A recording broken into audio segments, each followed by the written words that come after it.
रहूँगी, मैं यहीं रहूँगी पार्ट 2। आइए जानते हैं। अब चौंकने की बारी उसकी थी। तो क्या मेरे भाई ने मुझे छला है? उसको लगा उसके माथे की नस फट जाएगी।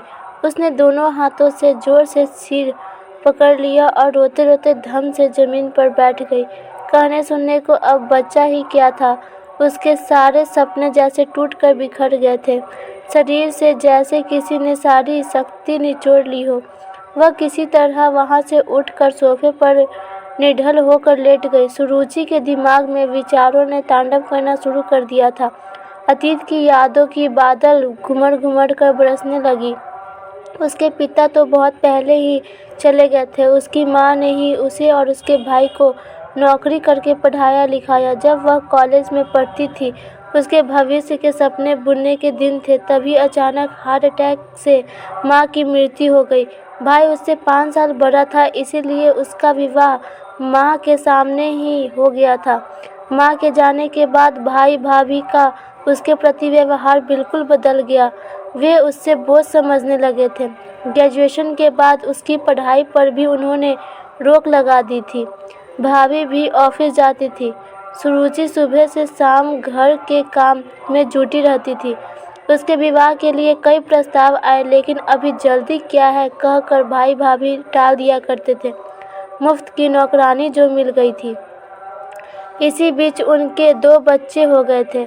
जब पानी सिर से गुजरने लगा और रिश्तेदारों ने उन्हें टोकना शुरू कर दिया, तो उन्होंने उसकी शादी के बारे में सोचना शुरू किया, जिसकी परिणति इस रिश्ते से हुई। जिस उम्र की वह थी, उसमें बिना खर्च के इससे अच्छा रिश्ता क्या हो सकता था। उसका मन भाई भाभी के लिए घृणा से भर उठा।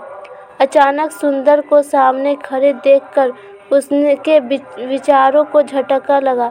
सुंदर ने उसके पास बैठते हुए कहा, तुम्हारे साथ जो भी हुआ बहुत बुरा हुआ, लेकिन दुखी होने से बीता वक्त वापस नहीं आएगा। अभी उठो और शांत मन से इसका हल सोचो। तुम जो चाहोगी वही होगा। तब तक तुम मेरे मेहमान हो। तुम कहोगी तो मैं तुम्हारे भाई के पास छोड़ आऊँगी। भाई के पास जाकर क्या होगा? यदि उन्हें मेरी खुशी की परवाह होती तो ऐसा करते ही क्यों? मुझे नहीं जाना उनके पास। वह बुदबुदाई और आंखों से आंसू पोंछकर घर के काम में लग गई। अगले दिन सुबह सुबह उसकी ननद का फ़ोन आया। सुरुचि समझ गई कि कल की घटना के बारे में वे जान चुकी है, इसीलिए उनका फ़ोन आया है। उधर से आवाज़ आई, सुरुचि बेटा, हमने तुम्हारे भाई से कुछ नहीं छिपाया।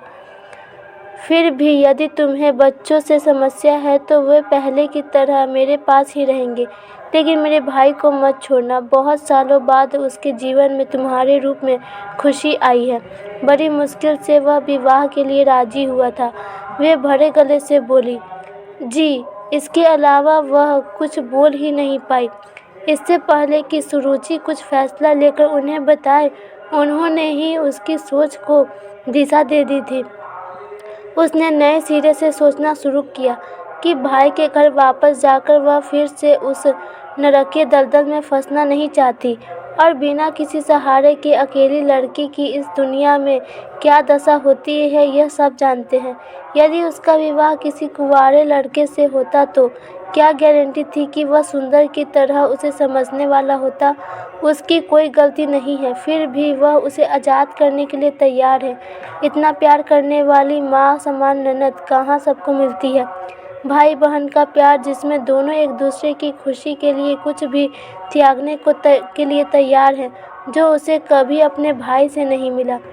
बच्चे जो शुरू में उसे दूर से सहमे सहमे देखते थे, अब सारा दिन उसके आगे पीछे घूमते रहते हैं।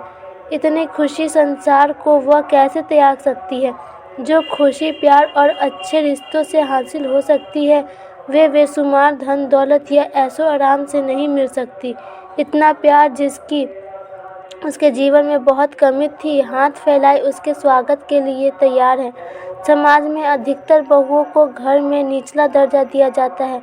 वहाँ एक लड़की को विवाह के बाद इतना प्यार और मान सम्मान मिल जाए तो उसे और क्या चाहिए। उसे अपने समय में समझौता कर लेना ही भलाई लगी। शक व चिंता की स्थिति से वह उबर चुकी थी।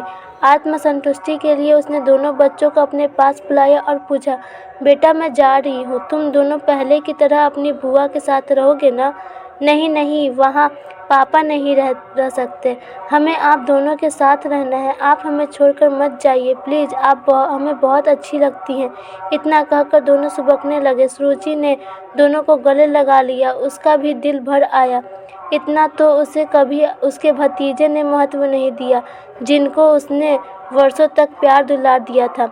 सुरुचि ने अपनी ननद को अपने फैसले से अवगत कराने के लिए फ़ोन मिलाया और बोली, दीदी मैं यहीं रहूँगी, कहीं नहीं जाऊँगी, दोनों बच्चे भी मेरे साथ रहेंगे। अभी उसकी बात पूरी भी नहीं हुई थी कि उसकी नज़र पीछे खड़े सुंदर पर पड़ी, जो उसकी बात सुनकर मुस्कुरा रहा था। आंखें चार होने पर वह नवयौवना सी शर्मा गई, भूल गई कि वह अपनी ननद से बात कर रही थी। धन्यवाद मित्रों, अगर आपको ये कहानी अच्छी लगी हो तो प्लीज़ वीडियो को लाइक, हमें चैनल को सब्सक्राइब कीजिए और बेल आइकन को क्लिक कर दीजिए ताकि हम कोई वीडियो डालें तो उसका पहला नोटिफिकेशन आपके पास पहुंचे। और वीडियो में कमेंट करके बताइए कि आपको ये वीडियो कैसी लगी। इसका पार्ट 1 वीडियो पर चैनल पर अपलोड है, जाइए और देखिए और वीडियो को ढेर सारा लाइक कीजिए, प्यार दीजिए और हमें ऐसे ही सपोर्ट करते रहिए। मिलते हैं अगली वीडियो में ऐसे ही रोमांटिक लव स्टोरी और सैड कहानी के